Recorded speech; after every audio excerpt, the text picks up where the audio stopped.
Mga kaboopers, mainit na balita. Lalong umiinit ang trade rumors, Giannis papunta na nga ba sa Warriors?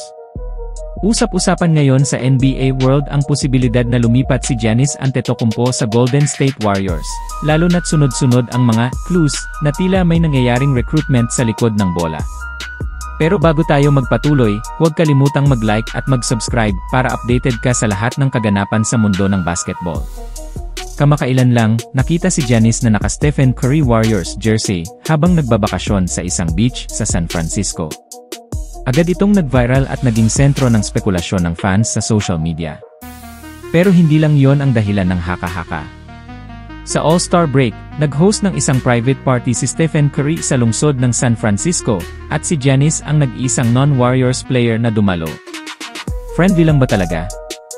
O may nilulutong trade move? Marami ang naniniwala na posibleng kinakausap na ni Curry si Giannis para sumali sa Warriors. Isipin mo na lang, Giannis kasama sina Curry, Jimmy Butler, at Draymond Green. Isang super team na naman.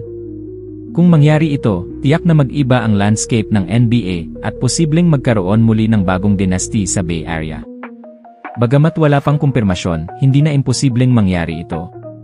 Matatanda ang sinabi na ni Giannis dati na mas pinahahalagahan niya ang championships kaysa loyalty, at matapos ang disappointing season ng Bucks, posibleng naghahanap na siya ng bagong oportunidad. Abangan natin mga kaboopers. Baka isang malaking balita na naman ang pumutok sa off-season. Anong masasabi niyo mga kaboopers? Posible ba na mabuo ngayong next season ang bagong super team? Comment down below. At syempre, huwag kalimutang mag-like at mag-subscribe para lagi kang updated sa mga kaganapan sa basketball. Dito lang sa Basketball Universe PH.